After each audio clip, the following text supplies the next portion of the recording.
চিলমারিতে প্রতিপক্ষের হামলায় আহত ৩। চিলমারি থেকে আনোয়ারুল ইসলাম জুয়েলের পাঠানো প্রতিবেদন।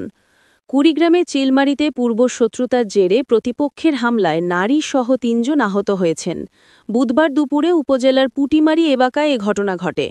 স্থানীয় সূত্রে জানা যায়, শিশু নির্যাতন মামলার পুরনো দ্বন্দ্বকে কেন্দ্র করে একই এলাকার কয়েকজন প্রতিপক্ষ হঠাৎই এক পরিবারের ওপর হামলা চালায়।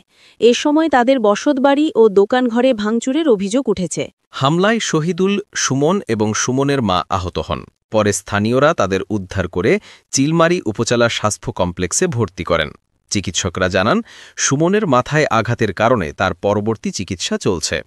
এ ঘটনায় এলাকাবাসী অভিযোগ করেন, দীর্ঘদিন ধরেই ছলিম মিয়া, তার ছেলে মাসুদ মামুন ও আরও কয়েকজন এলাকায় উত্তেজনা সৃষ্টি করে আসছিলেন। স্থানীয়দের দাবি, অভিযুক্তদের বিরুদ্ধে কঠোর ব্যবস্থা নিলে এলাকা শান্ত হবে। চিলমারি থানা পুলিশ জানায়, এখনও কোনো পক্ষ অভিযোগ দায়ের করেন নাই।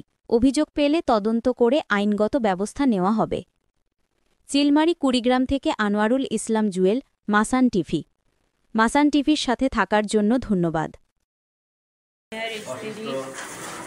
আমি বাসায় ছিলাম, আমি দাঁড়িয়ে দেখি বাড়ির পাশে মনে করো বাড়ির সামনে রাস্তার কাবরা কাবরি, আমি যা দেখি চিল্লিয়ে আমার স্বামী পুরা মারধার করে ফেলাইছে। ওই যে মাসুদ, মামুন, সুমন, মিলন, শরীফুল, এরা সবাই ডাঙায়, আরও মহিলা মানুষও ওখানে আসিল, তারা যাইতে পারে নাই। আমি না কাবরা কাবরি করবে না, আমার স্বামীকে মারি ফেলাল আইসো সবাই এরম করি। তারপরে আমার ছেলেটা গেছে ওখানে আটকাবা, ছেলের পাশে দাও দিয়ে যখন চোট দিছে, আমি কাবরাইতে ওইখানে গেছি।